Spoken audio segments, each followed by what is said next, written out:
Good morning. We're ringing. Welcome to worship. My name is Carmen. I'm here with Sam Dennison and Dennis Adams. So you've got three fools leading you this morning in service. So for those who don't know, we are of the Faithful Fools, which is a ministry that grew out of this congregation when Reverend K. Jorgensen was the social justice minister. And we're located down in the Tenderloin in a building. And we welcome you to come down. Sam and I live there. Kay and I originally.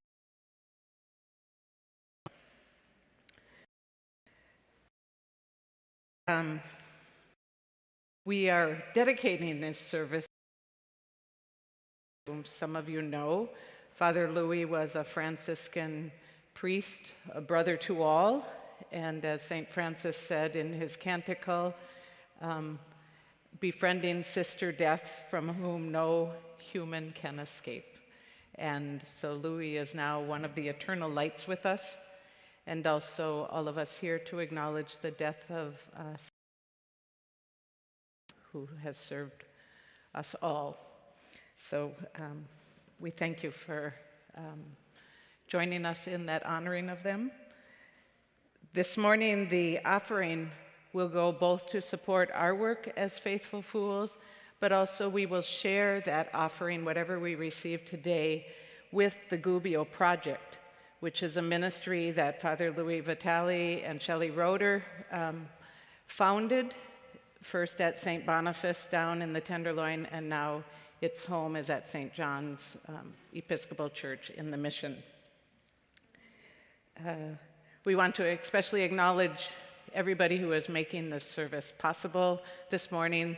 All the names are listed in your order of service, and just note them and thank them when you see them. And we especially welcome today our musicians, Christoph Wong and Wagner and Joanne Kong. I joined your names.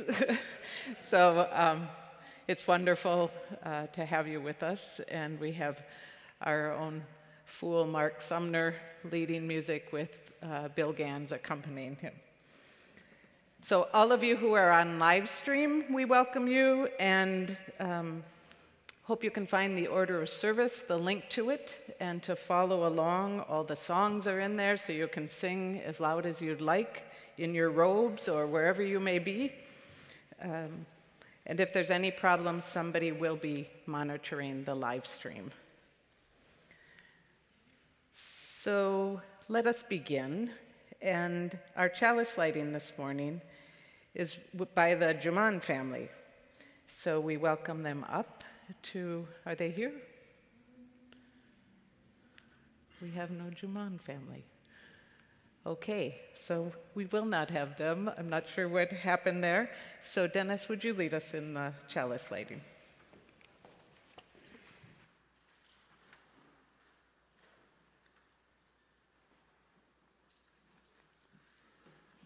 The words are in your order of service if you're following along at home.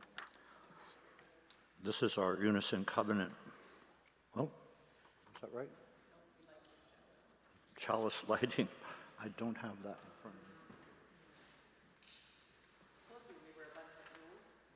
of me. I'm overqualified for the job. We light this chalice for the light of truth and the fire of commitment. We light this symbol of our faith as we gather together.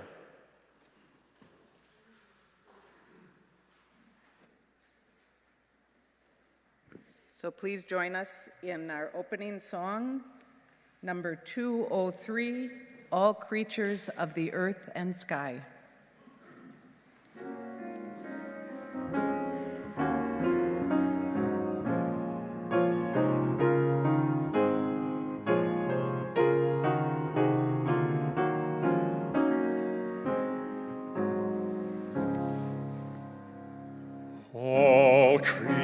Of the earth and sky, come, kindred, lift your voices high. Alleluia. Alleluia, Alleluia. Bright burning sun with golden beam, soft shining moon with silver gleam. Alleluia, Alleluia, Alleluia, Alleluia, Alleluia.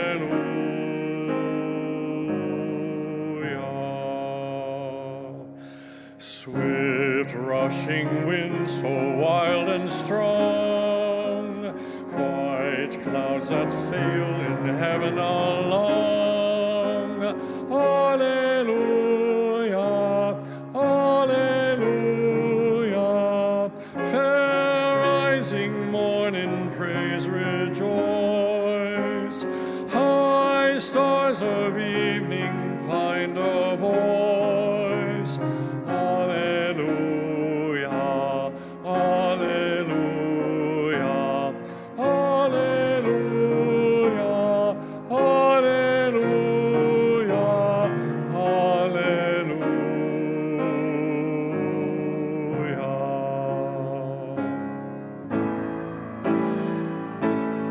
Cool flowing water, pure and clear, make music for all life to hear.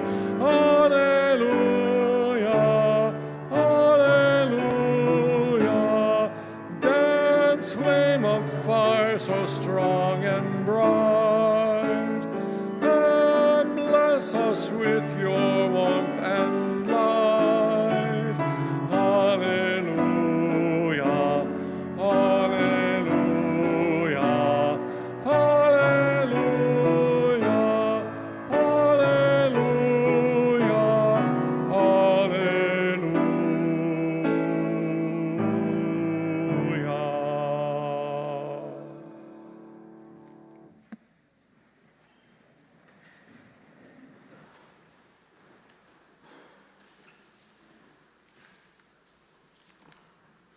Good morning. My name is Linda Enger, and among other things, I am a member of our Board of Trustees. If you have questions about our church or what goes on around here, please feel free to talk to me after the service. If this is your first time joining us or watching on Livestream, thanks for joining us. If you would like to receive a copy of our weekly email newsletter, which includes a link to the order of service and Sunday live stream, you can fill out one of our yellow connections forms. These forms are at the welcome table. They may be in the pew in front of you, and they're available through a link in the order of service or video description of today's service. As usual, the order of service includes upcoming events and links to opportunities to connect. Please engage in any or all that are of interest to you. The Art Committee has asked me to remind you that the take-in for art to be displayed in the annual UUSF Family and Friends Group Show is next Sunday, October 8th, from 9 to 2. Please bring your art pieces for display, and if you're willing, stay to help hang the show. Also on October 8th is the blessing of the animals in the chapel, so those of you who'd like to participate in that, it's after the service. Of all the activities listed in the order of service, there are 3 that I want you to be sure to join me in. The first one is the auction on October 15th, and Gino is here to give you some updates on that. Hello, everyone. I am here in Hawaiian shirt, preparing mentally already for the auction. Now, as usual, I have 3 asks of you, on top of blocking off the time and actually being here on the 15th. The first is, go to the Flame from this week and look at that wonderful, wonderful video that Vanessa made for us about the auction. It is just so. The second thing I want you to do is go to the UUSF.org webpage, scroll down almost halfway, and clickety-clackety-click on that Make a Donation / Buy a Ticket button. And the third,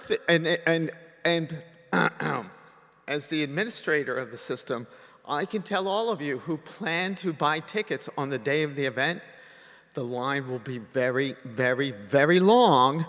So I seriously suggest that you buy tickets in advance, because that line will be very, very, very short, if you know what I mean. The third thing I want you to do is, right now, the silent auction is open. That means you can be out there bidding right now. And as we, from older East Coast cities say, it's never too early to vote, and you vote often. It's never too early to bid, and bid often. Thank you very much.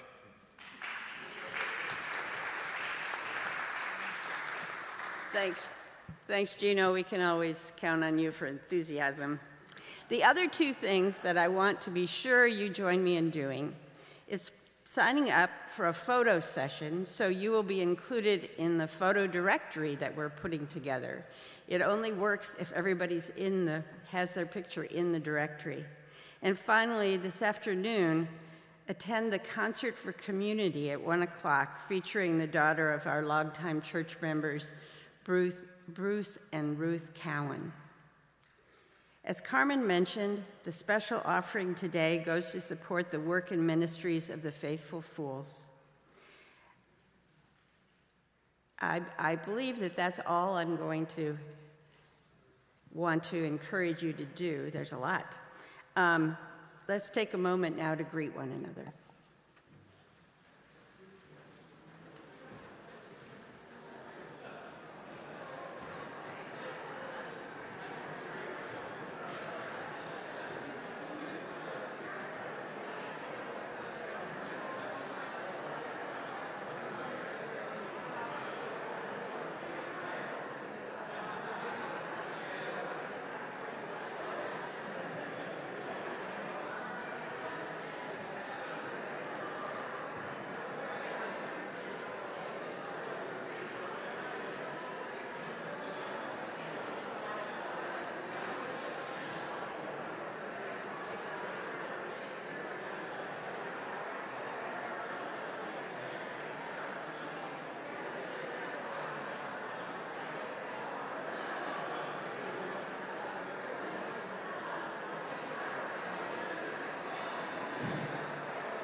All right, folks, come gather back into your pews. And to all of you online, come back to the screen.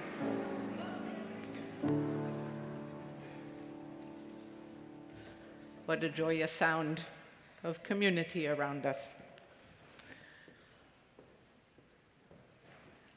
So now is the time for what we call the story of all ages. And we have a few of the kids here with us today. Some of them are already in session, but in reality, we're all a bunch of kids. So my story today is on St. Francis of Assisi and his brother, one of his brothers, Juniper. So does anybody know how to say St. Francis in Spanish? San Francisco, yes. San Francisco, the town in which, the city in which we are. And when people think of St. Francis, we often think of this free-spirited person running through the streets, helping the poor, making peace, and that is true. But Francis, also one of the great things he did as a human being, when Francis came from a family that actually had a lot of wealth, and a family that was growing their wealth at the same time while they were watching more and more people be impoverished and be on the streets. And Francis had this dream in the early part of his life that he was going to be a hero, to be a knight in shining armor and go off to war. And so he did do that, but shortly was captured and put in prison. And that dream was kind of shattered. When he left prison after about a year, he was in a deep depression, and really a turning moment in his life to say, what is the purpose of my life? What am I to do? And in that turning point is when he really began to notice this growing disparity, the language we use today, the income inequality that was all around and that was affecting people's lives. So Francis set out, and what he did was he wanted to help the people and somehow not only help the people by providing food for them, but he also wanted to get others to join in with them. And people began to follow him. So one of the people that followed him was Brother Juniper. Now, Brother Juniper was a very simple kind of fella, and he did things always that people weren't really sure about. And one of them was he never liked to see that somebody was in the streets without something to eat or the clothes that they needed to have on them. So Brother Juniper was famous for going out into the streets in the daytime with his robe, his tunic on, and returning at night without it, because he always found somebody who needed it more than he did.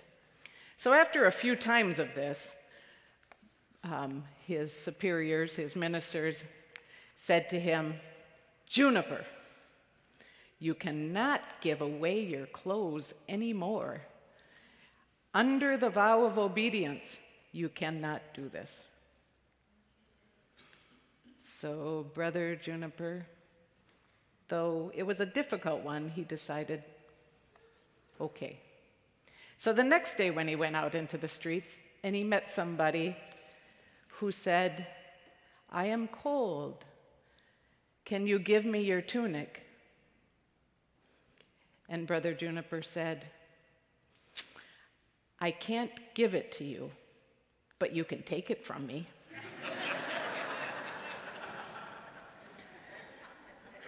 And so the person did, because he needed it.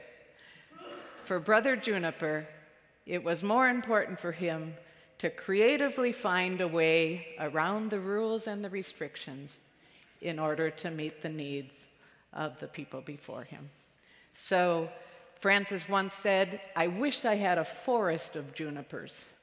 So all of you, all of us, may we be a forest of junipers.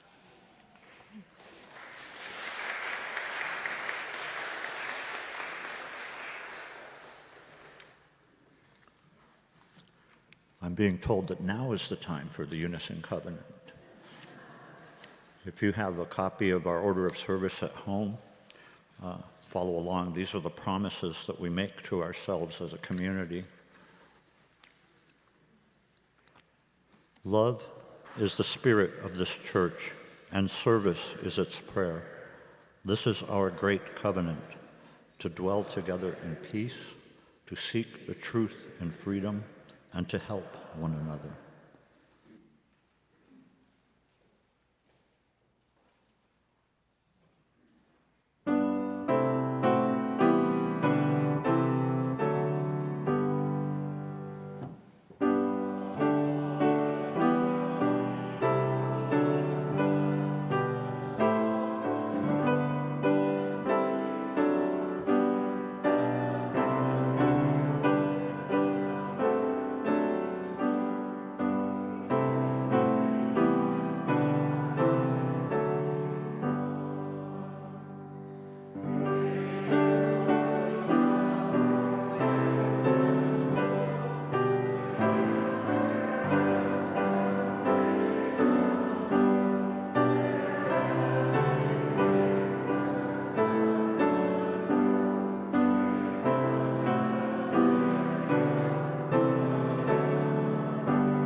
Francis had a deep relationship with all of creation.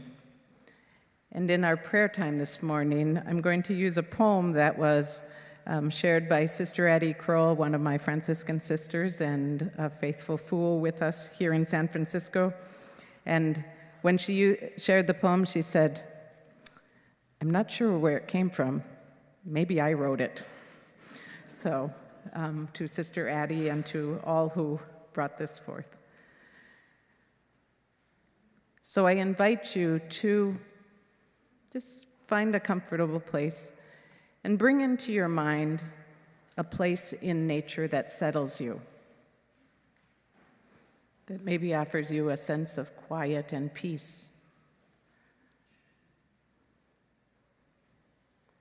There may be some trees or some birds chattering, some flowers with a strong scent.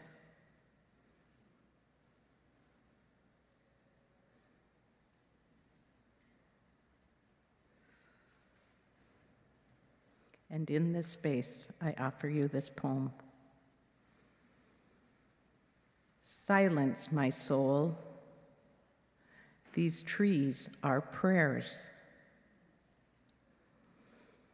Silence, my soul. These trees are prayers.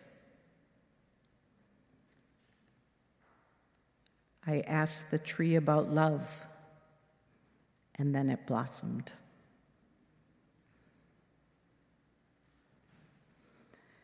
Silence, my soul. These birds are prayers. Silence, my soul. These birds are prayers. I asked the birds about love, and then they sang.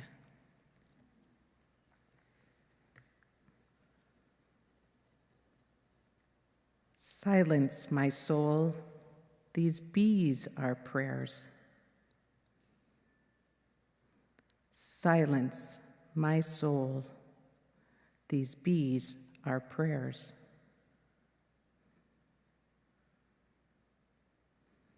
I asked the bees about love, and then they flew.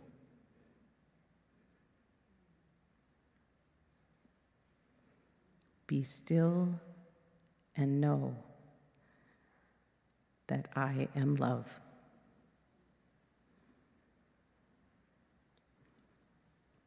Blessed be. Amen.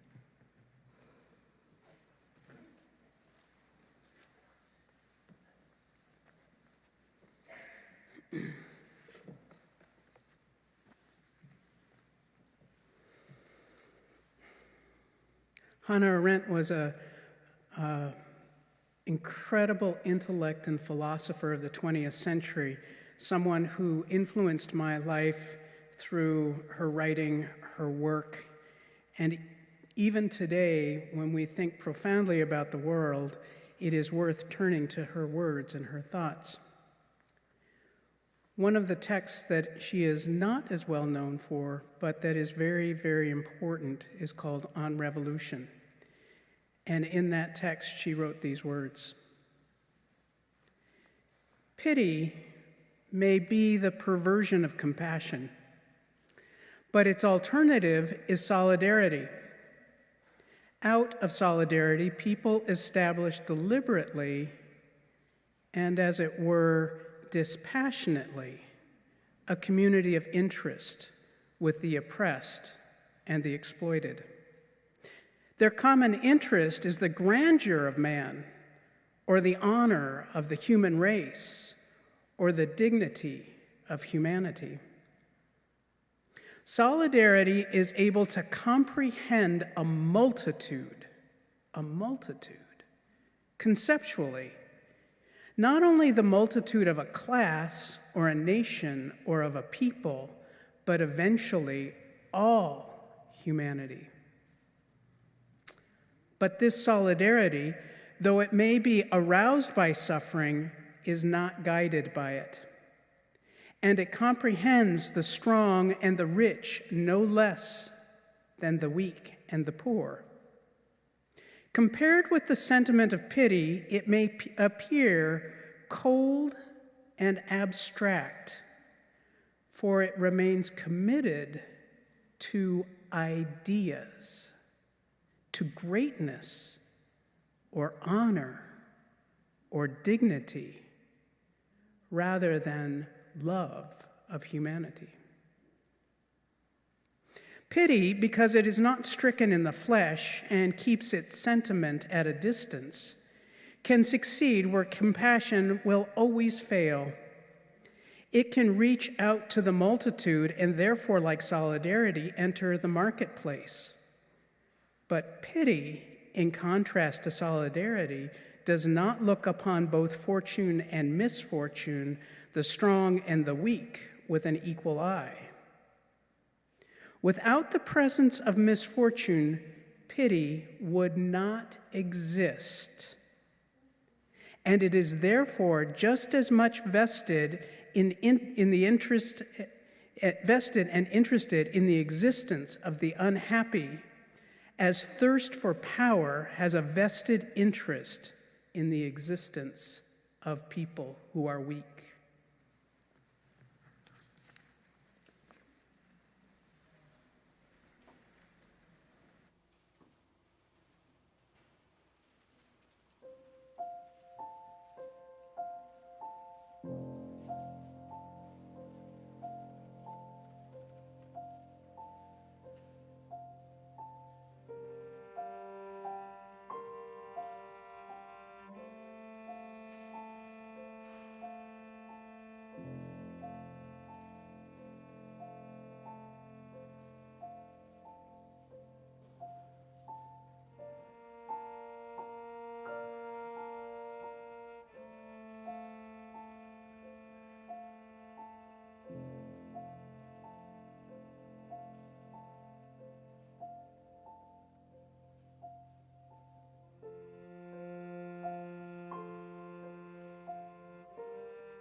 Thank you.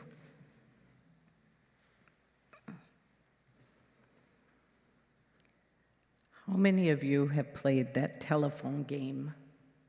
When you tell someone a sentence at the beginning of the line, and then you send it down through the rest of the line, and when it gets to the end, you hear what the person heard. And often, it's really difficult to have any sense that there's a relationship between how it ended up and how it began. So Francis of Assisi died on the evening of October 3rd in 1226, 797 years ago. Immediately following his death, there were accounts of his life written with a little bit of embellishment, as the intention was to set the stage for him to be canonized a saint, which they did less than 2 years after he died. There's thousands of books written, thousands of sermons given, thousands of stories about his life. Don't you sometimes wonder how we're doing with the accuracy of the origin? If we can end up with a great distortion of one simple phrase in one sitting, imagine 797 years and millions of people seeking to pass a whole life story down the line.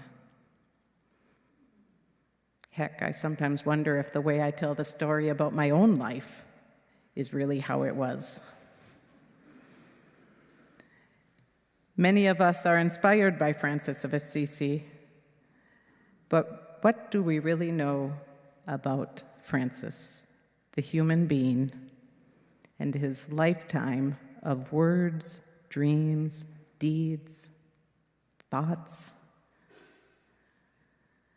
There are the familiar stories that get passed down on over the centuries that tell us, one of them is that he was a peacemaker, that he would be called upon to mediate conflict between people who were fighting, sometimes between the bishops and the mayors, which we don't ever have today, do we?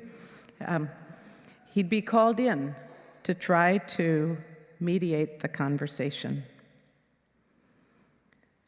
Another story is that during the Fifth Crusade, he risked his life to cross the battlefield to have a conversation with the Sultan. He wanted to share his Christian faith with the Muslim Sultan. And the Sultan was so moved by the sincerity and the deep faith of Francis that he arranged that Francis would then be escorted back home safely. The end of the war was not achieved at that moment, but both men were transformed, and they parted with a deep respect for each other's faith. It was this encounter, this desire for peace between neighbors, between nations, that still to this day inspires the Franciscans to take a lead in the Christian-Muslim dialogue. In pictures about St. Francis, we often see him sitting with animals or speaking with birds, surrounded by the trees and the plants. He is named the patron saint of ecology. He did not believe that humans were to have dominion over all the earth, and that all of us are one, all creatures, all people, brother sun, sister moon, sister water, and we must acknowledge and care for the earth. One of the most famous stories of Francis as a peacemaker and a brother with creatures is when he went out to meet with a wolf in the town of Gubbio. This wolf was frightening the townspeople. He was roaming around, attacking people, attacking animals. And so when Francis came into the town, people began to tell him about this fear-inducing wolf. So fearless and with compassion, Francis went out to meet with the wolf in his cave. He didn't set out to reprimand him or blame him or judge him or push him out of sight. He set out to meet him with a genuine desire to connect. Francis understood that ferociousness comes for all of us when one is hungry and tired and treated as an outcast. He asked Brother Wolf if he would cease his frightening ways, if the townspeople would come together to make sure he had a welcoming space and to have food so that he no longer had to suffer hunger. The wolf agreed. And the story is told that Francis then extended his hand, and the wolf in turn raised his forepaw and placed it in Francis's hand. It's a sign that it's a mutual commitment.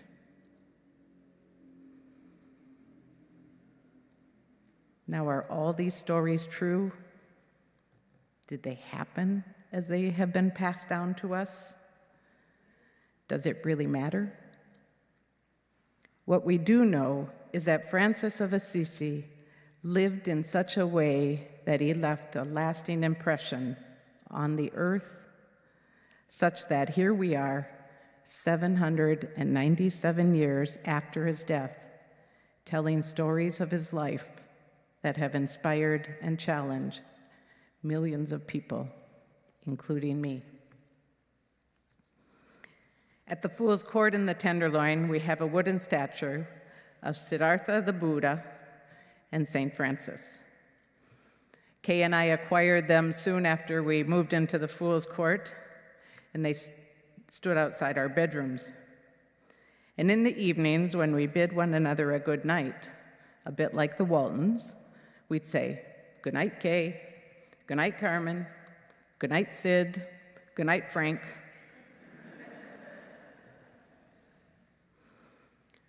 For St. Francis was Francis, a human being with a human heart that was infused by faith and perseverance and maybe a little craziness.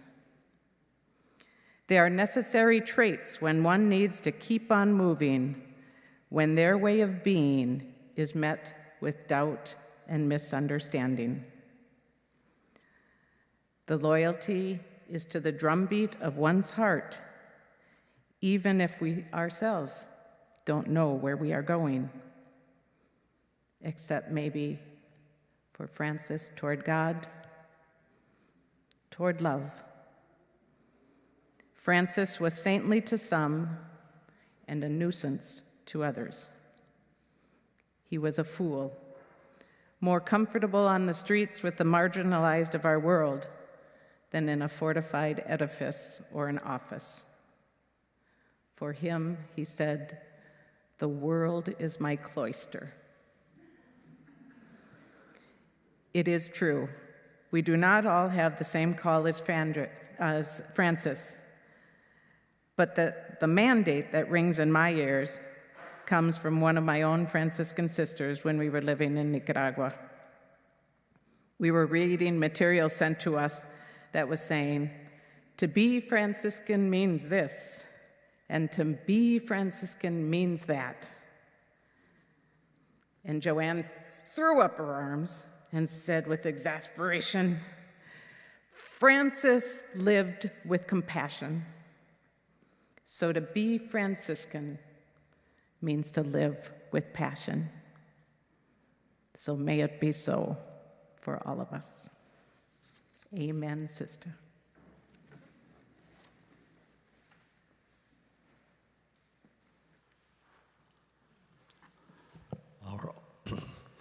Our offering today will be given to the Faithful Fools and the Gubbio Project.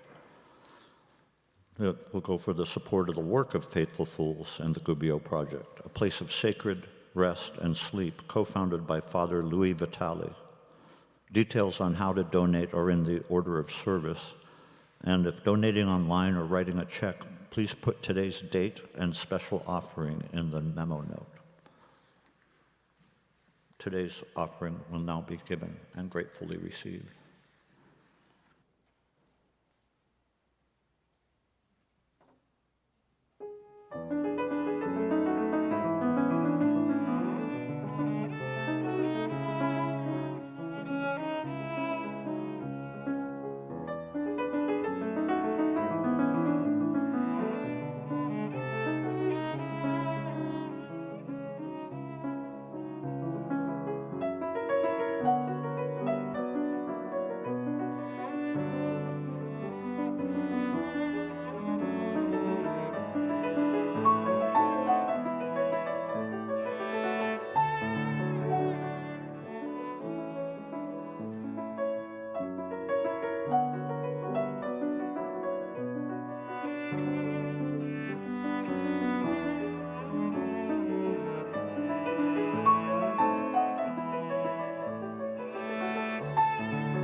Oh, I want to thank you for such beautiful music. It's just been marvelous. Oh, I have a confession to make. That thing about telling stories and embellishing a little bit, and maybe it's not exactly accurate, I'm about to launch into that full force. I I realized I didn't really know enough about Francis to talk about him, and when Father Vitali's passing reached my ears, I realized today I didn't really want to talk about Francis all that much. I just wanted to talk about Louis. But I didn't know him very well. I met him once or twice, and there are probably people here who know him a lot better, maybe participated in various actions with him, sat with him, did a lot of work with him. But I just know a few stories, and like I say, I met him once or twice. So what I'm going to tell you about him moved me deeply and is one of the guiding stories in my life. But to tell you the truth, I don't know how accurate the story is. So I'm going to tell it to you as I know it, with my own little embellishments, and you can consider me the second person or maybe the 50th person in that game of operator and take it for what it's worth. So the Gubbio Project is a place that started in the Tenderloin, a church where people were welcomed to come and sleep between 6 a.m. and 12 p.m., 12 noon, because often people needed to sleep. But before the Gubbio Project started, there would be people going to St. Boniface, the church in the Tenderloin, and sleeping in the pews, and it was becoming a problem. So there were people who wanted to put up signs saying no sleeping in the pews. And Father Vitali was the pastor of St. Boniface and was a little disturbed by that, but he realized kind of how impractical it was to really open the doors, because you need to do cleaning, you need staff, you probably should give out some socks and have other resources. It's not like you just open the doors. Like, to be engaged with people is to be committed, and he wasn't too sure about whether that would be practical. So as this discussion was going on at St. Boniface, he went someplace and engaged in a protest, or maybe he gave a speech, or I don't know, he was traveling, and his plane was derailed or delayed, and he spent the night in an airport, and he was like bone tired. So he went to the airport chapel to get a little rest, and he sat down, and there was a brass plaque that said, "No sleeping in the pews." And he was exhausted. And now I'm sure Father Vitali didn't have this reaction because he's not quite as irascible as I am. I know I would have been just so pissed off.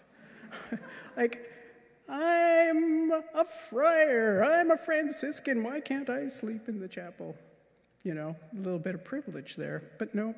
He came home and he talked with Shelley Roeder, who was the executive director of the St. Boniface Neighborhood Center, and he said, look, I think we need to do this. I think we need to do it. And so the Gubbio Project was begun. They raised the money, they hired the staff, and if you go and look at their website, you will see the pictures of the original Gubbio Project down in the Tenderloin, with people wrapped in beautiful blankets, sleeping pew after pew after pew. And when I first knew the Gubbio Project, I remember walking in and hearing this beautiful sound of people asleep. You know, when people are exhausted and they're sleeping, it is such a gift. And I remember just being so moved by the reality of that.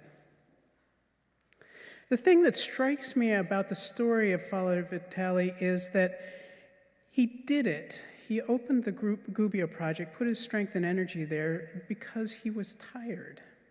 He knew what it was to be tired, and that's a pretty human thing.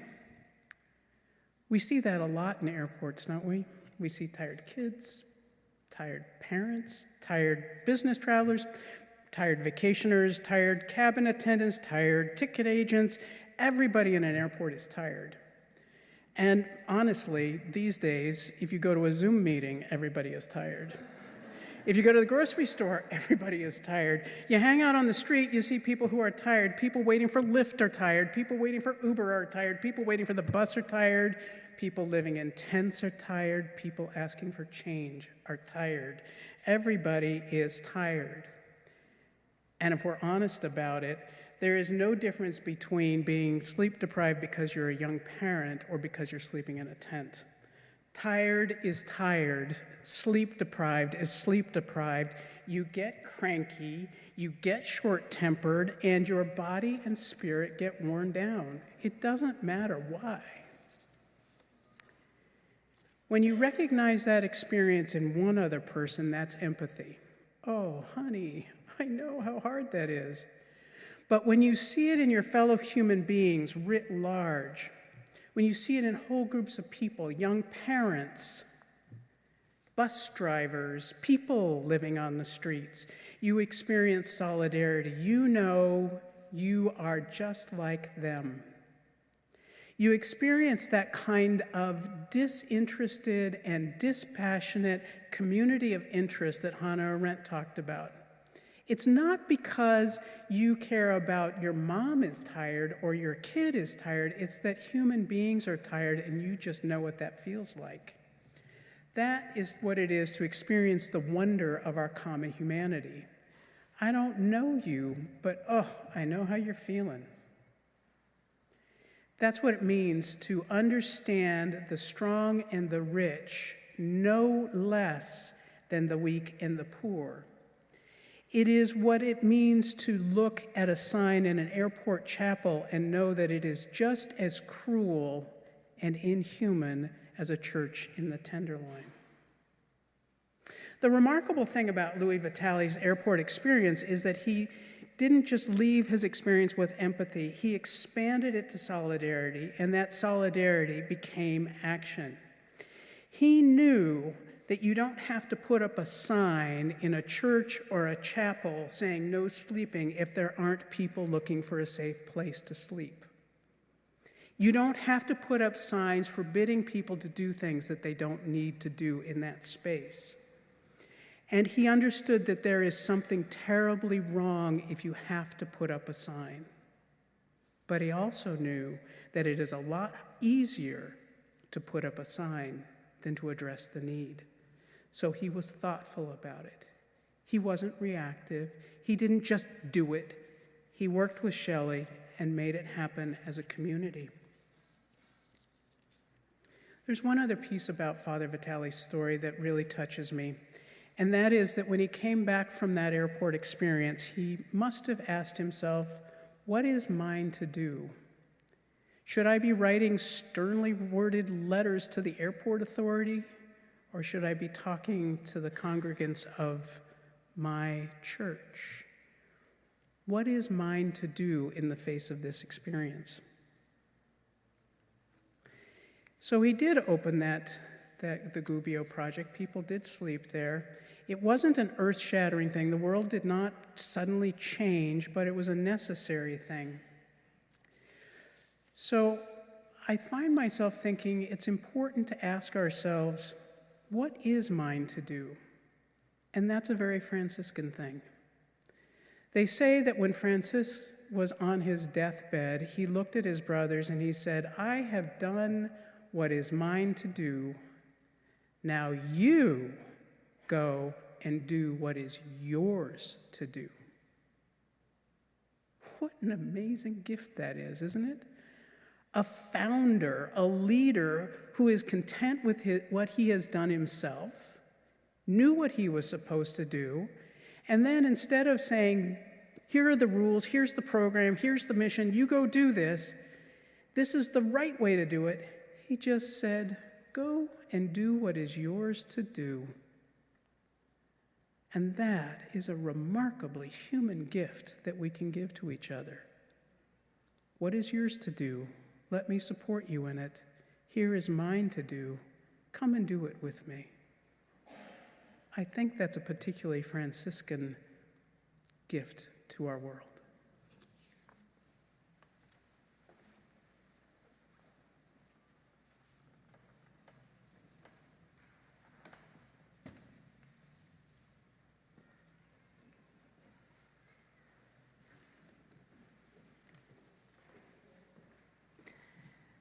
So our closing song is number 1028, The Fire of Commitment. And as we just heard Sam say, we shall not begin if the commitment is not there. So let us sing, and Jonathan will give the drum beat. From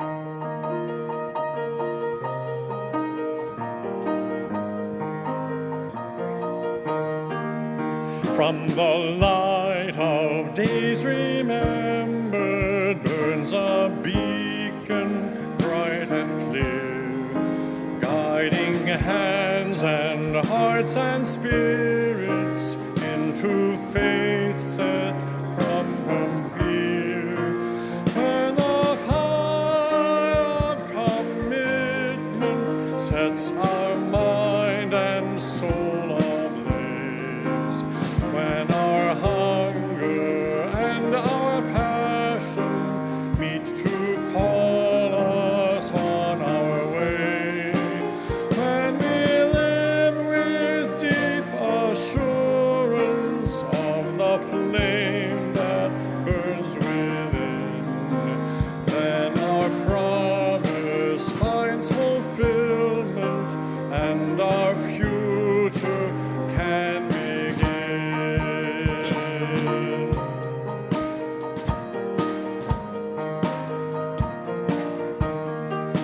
From the stories of our living rings a song both brave and free, calling pilgrims still to witness to the life of liberty. And the fire of commitment sets our mind and soul ablaze.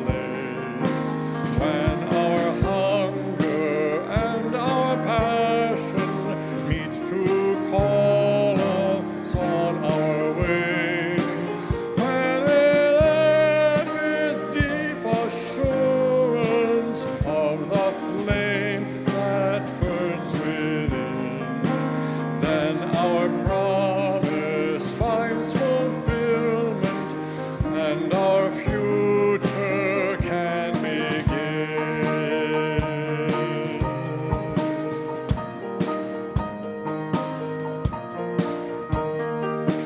From the dreams of youthful vision comes a new prophetic voice, when demands a deeper justice built by our courageous choice. And the fire of commitment sets our mind and soul ablaze. When our hunger and our passion meet to call us on our way, when we live with deep assurance of the flame that burns within, then our promise finds fulfillment and our future can begin.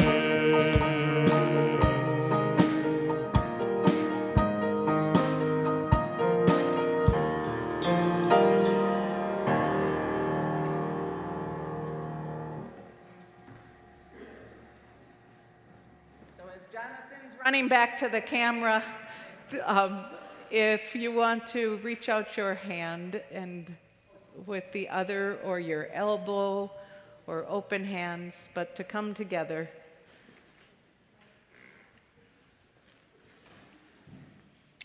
Here, lift one, elbows.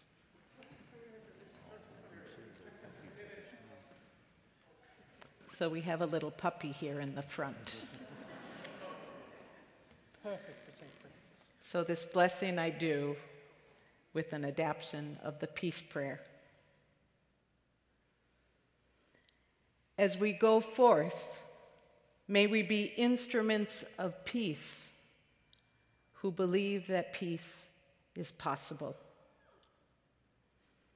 May we seek to love where we encounter hatred. May we offer pardon where we see or experience injury.